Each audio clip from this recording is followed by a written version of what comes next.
এই দেশটাকে স্বৈরাচার মুক্ত করছে। এখন তাদের সেই গণ উত্থানের স্পিরিট ধরে রাখতে হবে। যারা সহযোদ্ধা ছিল তাদেরকে খুঁজে বের করতে হবে।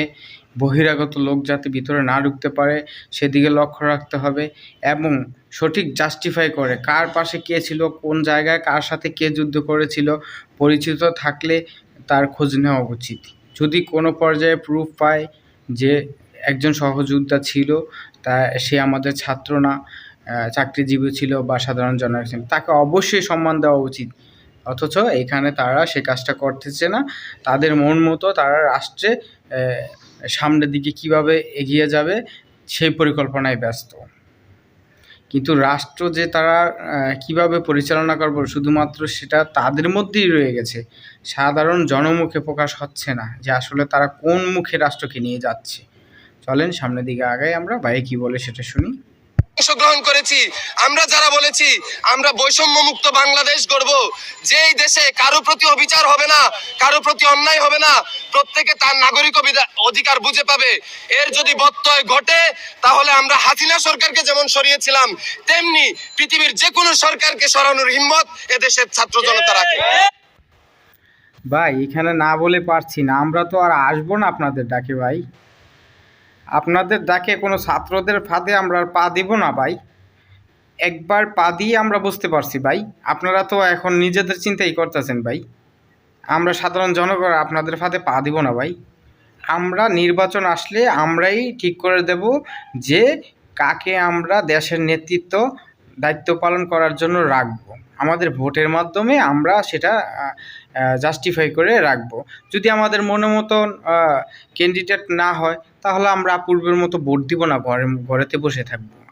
আমি ভোট দিই না, আমার পরিবার ভোট দেয় না, সাধারণ জনগণ আমার মতো আমরা যারা আছি ভোট দিই না, ভোট দিব না।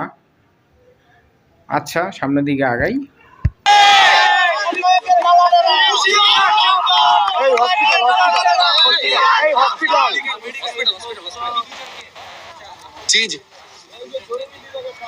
ইমরানের অবস্থা আশঙ্কাজনক, আন্তামিমের অবস্থা আশঙ্কাজনক।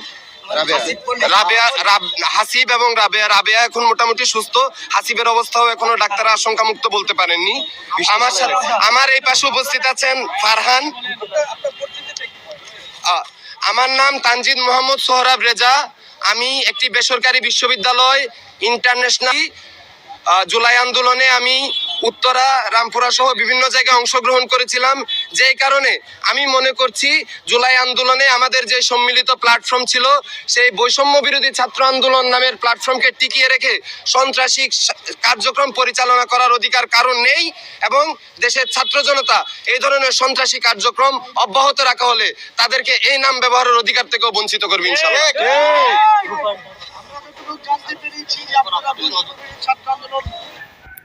এখানে আমি একটা কথা না বলে পারছি না ভাই, যে জুলাই 5 তারিখে ফ্যাসিদি সরকার পলায়নের পরপর বাংলাদেশে যে হতাহত হয়েছিল, খুন এবং জখম, আহত নিহত যারা ঢাকা মেডিকেল কলেজ হাসপাতালে চিকিৎসা নিতে এসেছিল, আসলে তাদের পাশে কজন ছাত্রছাত্রী ছিল এবং কারা তাদেরকে কাঁধে বহন করে ডাক্তারের পাশে নিয়ে গিয়েছিল, ডাক্তারের কাছে নিয়ে চিকিৎসা সুযোগ করে দিয়েছিল, তাদেরকে কি খোঁজ নেওয়া হয়েছিল? আপনারা তো সেই আনন্দে মেতে শুধু কলেজে নাচানাচিই করছেন, তাদের তো খবর নেন নেই। এখন ঢাকা মেডিকেল কলেজ হাসপাতালে সাংবাদিকের অভাব নেই। এরপরে আমার সাংবাদিক ভাইয়েরা তখনও কিছু কিছু ছিল, তারা ভিডিও করার সাহস পায়নি। আর ঢাকা মেডিকেলে সিসি ক্যামেরাগুলো অকেজো হয়ে গিয়েছিল, আর ছাত্রদের সেই জ্ঞানটা এখনও পর্যন্ত খোলেনি। তো আপনাদের নেতৃত্ব এরকমই ভাই, অরিজিনাল রিয়েল যারা সেবা দিয়েছিল তাদের তো খোঁজখবর নেন নাই ভাই। এখন হাসপাতালের আঙিনা চিল্লাচিল্লি করে আপনারা একটা সৃষ্টি করছেন। হ্যাঁ ঠিক আছে, ভালো ভাই, সবাই ন্যায্যভাবে তাদের সুবিচার হোক, এটা আমরাও চাই, কিন্তু সেটা হতে হবে পলিটিক্সবিহীন। আপনারা নিজেরা নিজের এই ঝামেলাটা জড়িয়েছেন, আপনারা নিজেরা যেটা জড়িয়েছেন সাধারণ আপনারা ভিন্ন কেউ না। এখানে আমি আপনাদেরকে সেটা পরিষ্কার করবো। আমার কাছে আমরা আছেন, তারা আমার বিরুদ্ধেও একইভাবে প্রতিবাদ গড়ে তুলবেন এবং আমার যথাযথ শাস্তি নিশ্চিত করবেন।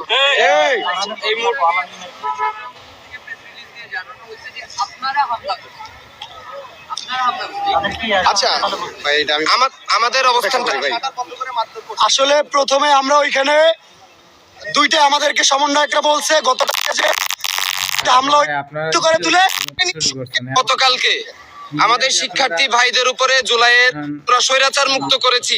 আমাকে বলেন, যদি সেই একই সন্ত্রাসী রাজনীতির ধারাই আমরা চালু রাখি, তাহলে গ্যারান্টি কে দিবে যে আগামী 5 বছর পরে গিয়ে আমাদেরই প্ল্যাটফর্ম বৈষম্য বিরোধী ছাত্র আন্দোলন একটি ফেসিবাদী শক্তি হয়ে গড়ে উঠবে না? এবং আমরা ভাই রে ভাই, এইখানে একটা কথা কিন্তু খুব গুরুত্বপূর্ণ। এখন যে ছাত্রদের চলাফেরা দেখতেছি আমরা, তাতে যে ভবিষ্যতে ফেসিদি আমলে যে সরকার ছিল সেই সরকারের মতো হবে না, এটা আপনারা এতক্ষণে বুঝতে পারছেন? এটা তো আমি অনেক আগেই বক্তব্য দিয়ে গেছিলাম ভাই, যে আপনাদের চলাচলটা এরকম হওয়া উচিত না।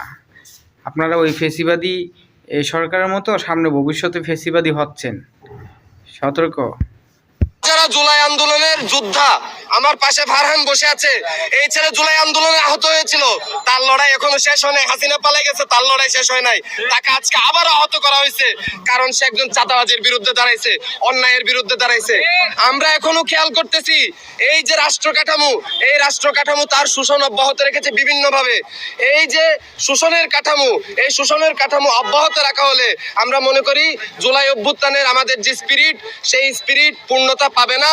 আমরা মনে করি এই ধরনের অন্যায় সন্ত্রাসী রাজনীতিকে প্রশ্রয় দিলে জুলাই অভ্যুত্থানের স্পিরিট এই সমাজে স্পেস পাবে না। তাই জুলাই অভ্যুত্থানকে রক্ষা করতে, জুলাই অভ্যুত্থানের স্পিরিটকে রক্ষা করতে সমস্ত অন্যায়ের, সমস্ত সন্ত্রাসের বিরুদ্ধে দাঁড়ানোর আমাদের জরুরত আছে। তাই আমরা মনে করতেছি এই যে নব্য ছাত্রলীগ হতে চাওয়াদের যেই হামলা, সেই হামলার প্রতিবাদে আমরা এখন ঢাকা মেডিকেল ইমার্জেন্সি গেট থেকে একটি মিছিল নিয়ে, একটি বিক্ষোভ মিছিল নিয়ে আমরা রূপায়ণ টাওয়ারের সামনে যাব। যা ভাই যা, ধোয়া করে দিলাম, হয়তো তাদের লাগে মিটিয়ে খাবি আর নাহলে রাস্তায় ফিরে মরবি। কারণ পুলিশ মারলে তো ভাই, আর এভাবে মনে করেন আপনার যে গুলি করতো দূরে থেকে, গায়ে লাগলে লাগতো নারী নাই। আর যদি মিট না হইতে পারেন ভাই ছাত্রদের মাই, আহা, এবং সেখানে আমরা এখানে এটা শেষ করে দিব।